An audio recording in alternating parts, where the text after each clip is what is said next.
Bonsoir. Je m'appelle Benoît Drouin-Germain et ce soir, je vais vous lire un texte de Jean-Martin Johannes. Grèce, île de Crète. Dédale regarde son fils Icare prendre son envol vers Athènes, vers sa liberté. Alors qu'ils étaient prisonniers du labyrinthe, Dédale, un architecte, un bâtisseur, un génie, avait eu l'idée de lier des plumes d'oiseaux avec de la cire pour s'envoler avec son fils. Conscient des limites de sa création, le vieil homme mit en garde Icare contre les dangers de s'approcher trop près du soleil. Une fois envolé, la désobéissance d'Icare fit fondre la cire, le laissa avec une armature sans portance et il périt noyé. L'interprétation de cette histoire peut se faire de plusieurs façons. Toutefois, Dédale, un artiste mais avant tout un père, dut continuer sa vie avec l'immense fardeau d'avoir mené son enfant, un pupille, vers sa propre mort. Le poids de notre conscience collective est nourri par les éboueurs du passé qui remplissent un conteneur social des débris d'autrefois. Ils y rejettent les pires craintes de notre passé sur le présent. Nous, le peuple, sommes maintenant incapables d'avancer avec cette charge trop lourde qui nous immobilise. Sans le mouvement, nous sommes incapables de créer une nouvelle histoire. Ainsi, sortir de l'ancien paradigme est impensable. Des chaînes trop lourdes nous plombent. Toute progression s'avère impossible. Nous sommes prisonniers de notre passé et victimes d'un présent empoisonné. Par contemplation, nous avons fait de ces liens de fer rouillés des chaînes dorées, adorées. Cette coercition est une chape de plomb qui brise notre mouvement. Un peuple qui ne bouge pas lorsqu'on lui demande de ne pas bouger et qui s'abstient lorsqu'on lui ordonne de s'abstenir n'est pas un peuple, mais un regroupement hétéroclite d'esclaves bon marché, bref, une simple ressource humaine, un carburant. Ce carburant est brûlé aujourd'hui par une force sinistre, une force irrationnelle. Pourtant, la chute du mur de Berlin aurait dû nous forcer à nous rendre libres. Mais la liberté positive, qui prend avantage sur les masses qui connaissent mal le concept de liberté, n'offre qu'une réponse à notre univers: obéir. Les révolutions menées par une élite intellectuelle n'ont proposé au peuple qu'une seule possibilité.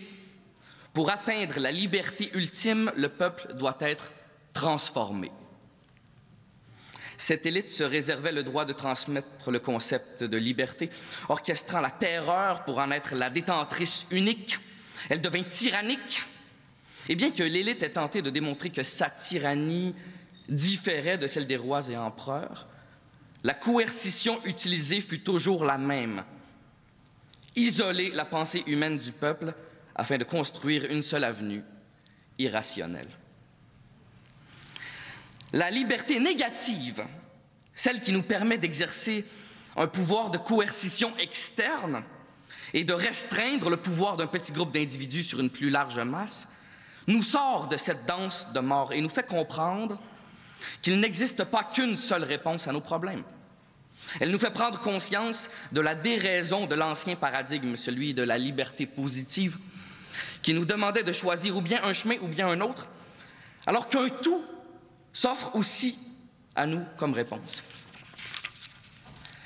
Le Québec est maintenant un peuple dans un peuple, une sous-catégorie d'un plus grand ensemble, qui ne fut non pas assimilé, mais converti à une réponse nord-américaine.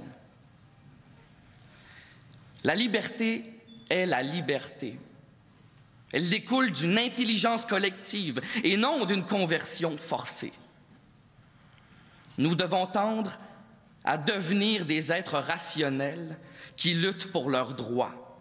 Aucun sacrifice n'est létal pour notre identité et notre liberté.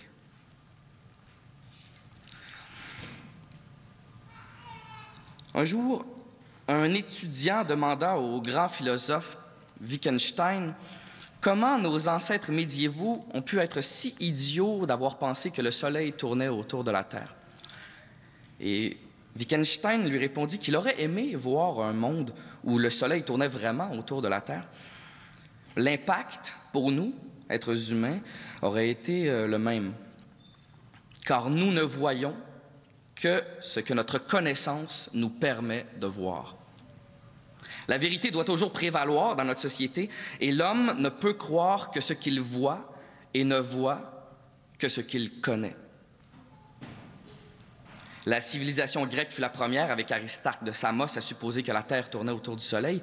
Et il faudra attendre Copernic avec sa révolution copernicienne pour comprendre le mensonge dans lequel nous vivions.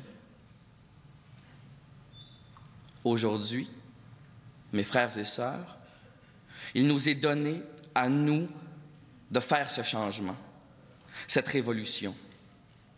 Comme Icare, prenons notre envol en tendant cette fois vers la rationalité et faisons abstraction des contraintes du passé. Prenons la route du ciel, celle de l'infini. Bonne chance.